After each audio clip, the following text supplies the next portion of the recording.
Hello, আসসালামু আলাইকুম। দুধ বাজি করলাম, ক্যাপসিকাম দিয়েছি এখানে।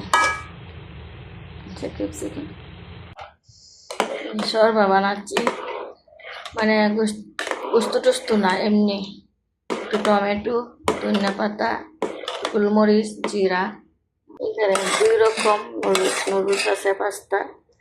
এই যে লম্বাটা দিলাম, এটা দিলাম, অর্ধেক অর্ধেক ছিল, এই জন্য একসাথে করে দিয়ে দিচ্ছি।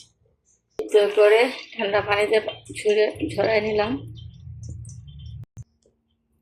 এখানে হলো বুট, বড়া, মানে হলুদ, মরিচ, ধনিয়া সব কিছু করে দিয়েছি, কাঁচামরিচ, পেঁয়াজ, ধনিয়া পাতা। এই যে নুডলস, পাস্তাটা পাস্তাটা সিদ্ধ করে এখানে একটা ভিস্তা আছে, একটা ক্রিম দিলাম, সস দিলাম, সয়া সস দিলাম, দিয়ে এখন আমি ওভেনে দিব, মানে এয়ার ফ্রায়ারে দিয়ে দিব। যে এয়ার ফ্রায়ারে দিচ্ছি, স্টার্ট করলাম, 15 মিনিট দিলাম। গ্যাস, এই দেখেন আমার পাস্তা হয়ে গেছে, মাশাল্লাহ। এভাবে পাস্তা বানাবেন, সহজ। অ্যারাবিকরা এভাবে বানায়, আমরা কত কিছু দিই, মশলা টশলা দিয়ে কষায় মশাই, আর তেল তুল দিই, আমি তেলও দিইনি, সিদ্ধ করছি, সয়া সস দিছি, সস দিছি, আর একটা পিস্তা আছে, মানে দুধের সাথে আপনি ময়দা মিশিয়ে একটু হালকা লবণ দিয়ে একটু চিনি দিয়ে এইটা বানায় ফেলবেন গরম করে, তাহলে গিস্তা হয়ে যায়। সৌদি আরবে একটা কৌটা আছে, এটা তো বাংলাদেশে মনে পাওয়া যাবে না, এটা একটা আর কি ক্রিম, ওই ক্রিমটা দিছি, মাশাল্লাহ। আর একটু গোলমরিচ দিবেন, একটু জিরা দিবেন, আর টমেটো দিতে পারেন।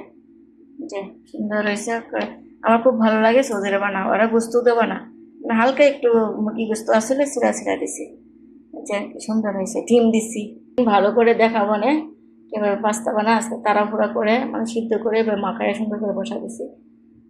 বেগুনি বানাইলাম, বেগুনি আর ক্যাপসিকাম দিয়ে বানাইলাম। এখানে হলো বড়া, ক্যাপসিকাম দিয়েও বেগুনি বানান যায়, মরিচ চিতে বানাইলে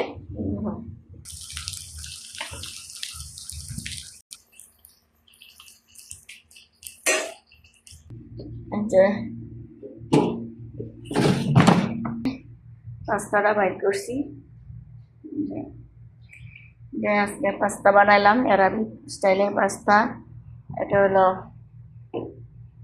শরবা, সৌদি অ্যারাবিক শরবা। আজকে টমেটো সস দিই নাই।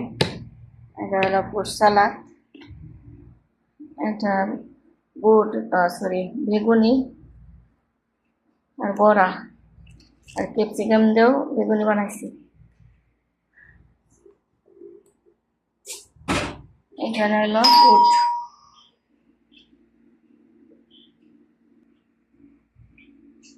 আজকের ইফতারি।